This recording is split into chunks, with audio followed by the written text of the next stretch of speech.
လင်ရဲနဲ့ရေးထားတဲ့စာရောလေးကျွက်ကလူတစ်ယောက်ရဲ့ဘဝကိုပြောင်းလဲနိုင်တဲ့လိုဟတ်ချက်တွေကိုဖော်ထုတ်ပြနိုင်တယ်ဆိုရင်ဘယ်လိုထင်ပါသလဲဒီနေ့မှာတော့အင်မတန်ရိုးရှင်းပေမဲ့တကယ်ကိုအစွမ်းထက်တဲ့စိတ်ကူးပုံဖော်ခြင်း visualization နည်းလမ်းတွေပါဝင်တဲ့ဒီလရဲမှတ်စုလေးကိုအတူတူလေ့လာကြည့်ကြရအောင်ဟုတ်ပါတယ်ရှုပ်ရှုပ်ထွေးထွေးစာအုပ်ကြီးတွေနီလန်းတွေအများကြီးရှိတဲ့အထက်မှာလေတကယ်တမ်းတော့ဒီလိုရိုးရိုးရှင်းရှင်းလက်ရမစုလေးကအစွမ်းထက်ဆုံးဖြစ်နေတတ်ပါတယ်ဘာလို့လဲဆိုတော့ဒါဟာတကယ်လက်တွေ့အသုံးဖြစ်မှုကနေထုတ်ပေါ်လာတဲ့အနှစ်သာရတွေချီးပမ်းမှုလို့အစင်တိုင်းကတိတ်ကိုရှင်းလင်းပြီးတိကျနေတာတွေ့ရမှာပါ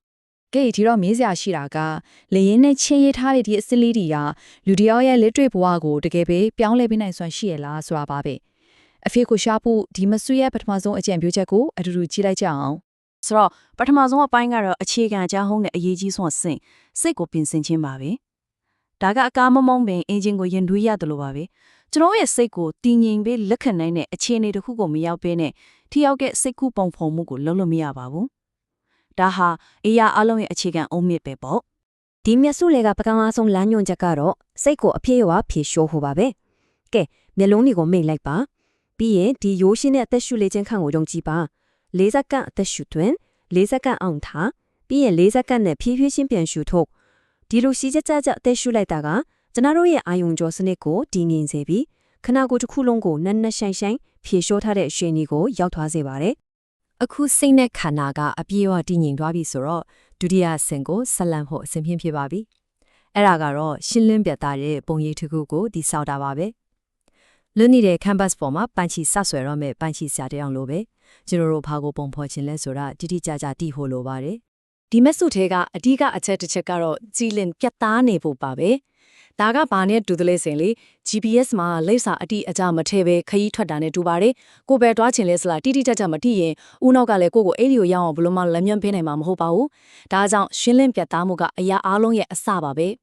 တကယ်ကိုအစမ်းထက်တဲ့စိတ်ကူးပုံဖော်မှုဆိုတာရုပ်ရှင်ကြည့်ရတယ်လို့ပါပဲရုပ်ပုံကိုညင်နေုံတက်မဟုတ်ပါဘူးဒီမက်စုထဲမှာပြောထားတယ်လို့ပဲအတန်တွေကိုကြားရမယ်ပတ်ဝန်းကျင်ကအထီးတွေကိုခန်းစားရမယ်အနက်တွေကိုရှူရှိုက်မိရမယ်ပြီးတော့အရေးကြီးဆုံးကတော့အဲ့ဒီအချိန်မှာဖြစ်ပေါ်လာမယ့်စိတ်ခံစားမှုကိုအပြည့်အဝခံစားနိုင်ရပါမယ်အားလုံးကိုသုံးလိုက်တဲ့အခါစိတ်ကူးဟာတကယ်လက်တွေ့ပွားလို့ဖြစ်လာပါတယ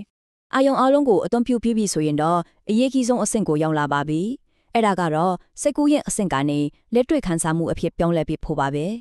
ဒီအဆင့်ကစိတ်ကူးပုံဖော်ခြင်းကိုတကယ့်ကိုအစွမ်းထက်စေတဲ့လိုဝက်ချက်လို့တောင်ပြောလို့ရပါတယ်။အောင်မြင်မှုကိုစိတ်ကူးထဲမှာမြင်ရောက်နေတာနဲ့အောင်မြင်မှုရဲ့ပျော်ရွှင်ကျေနပ်မှုကိုကိုယ်တိုင်ခန္ဓာကိုယ်နဲ့စိတ်ထဲမှာအမှန်တကယ်ခံစားနေလာကလုံးဝမတူပါဘူးနော်။မှတ်စုထဲမှာအလေးပေးထားတာကအဲ့ဒီဒုတိယတစ်ခုပါ။အဲ့ဒီလိုနက်နက်ရှိုင်းရှိုင်းခံစားလိုက်နိုင်တဲ့အခါမှာပဲကျွန်တော်တို့ရဲ့ဦးနောက်ကဒါဟာတကယ်ဖြစ်နေပြီလို့လက်ခံယုံကြည်သွားတာပါမတ်ချူတဲ့ကစွမ်းထက်ဆုံးစကလုံးတွေကတော့အောင်မြင်မှုကိုခန်းစားပါပဲဒါကတွေးခေါ်ဖို့ပြောနေတာမဟုတ်ဘူးခန်းစားမှုပြောနေတာပါဝမ်းသာမှုကျေနပ်မှုဂုဏ်ယူမှုအဲ့လိုစိတ်ခံစားမှုတွေကကျွန်တော်တို့ရဲ့စိတ်ကူးကိုဦးနှုံထဲမှာခိုင်ခိုင်မာမာဆွဲထင်သွားစေတဲ့ကော့တစ်မျိုးလိုပါပဲကဲအခုကျွန်တော်တို့စိတ်ကိုဘယ်လိုပြင်ဆင်ရမလဲပုံရိပ်ကိုဘယ်လိုတည်ဆောက်ရမလဲအဲ့ဒီပုံရိပ်ကိုဘယ်လိုအမှန်တကယ်ခံစားရမလဲဆိုတာသိသွားပါပြီဒါပေမဲ့ဒီအကျိုးသက်ရောက်မှုကိုရေရှည်ခံအောင်ဘယ်လိုလုပ်မလဲနောက်ဆုံးအပိုင်းကတော့အဲ့ဒီအကြောင်းပါပဲလေ့ကျင့်မှုရဲ့စွမ်းအားအကြောင်းပါဦးနောက်ဆိုတာကြွတ်သားတစ်ခုနဲ့တူပါတယ်လေ့ကျင့်လေးတမ်းမာလေးပါပဲမဆုထဲမှာညွှန်ကြားထားတဲ့အတိုင်းနေ့တိုင်းပုံမှန်လေ့ကျင့်ပေးခြင်းအပြင်ကျွန်တော်တို့ဟာဦးနောက်ထဲမှာအောင်မြင်မှုစီသွားတဲ့အာယုံကျော်လမ်းကြောင်းအသစ်တွေကိုဖောက်လုပ်ပေးနေတာနဲ့တူတူပါပဲ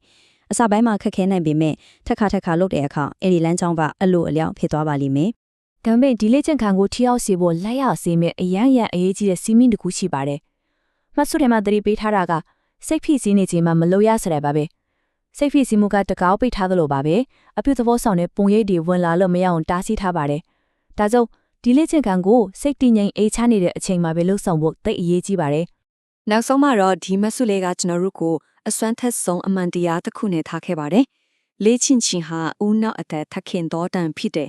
ဆိုလိုတာကကျွန်တော်တို့မှာဦးနောက်ရဲ့အလားပြေဝါကိုဖွင့်ပေးနိုင်တဲ့တော်တစ်ချောင်းကိုကိုင်ဆောင်ထားတဲ့အတိတ်ပဲပါပဲအဲ့ဒီတော့ကတော့ဆွဲချိရှိလေ့ကျင့်ခြင်းပါပဲဒီတော့အခုဒီအစွမ်းထက်တဲ့တော့ကိုဂိုင်းချပြီးဆိုတော့မေးစရာမေးခွန်းကတခုပဲရှိတော့တယ်ဒီနီလန်းကိုတုံးပြီးဘယ်ပန်းတိုင်ကိုအရင်ဆုံးလက်တွေ့ဖြစ်လာအောင်ဖန်တီးကြည့်ကြပါသလဲ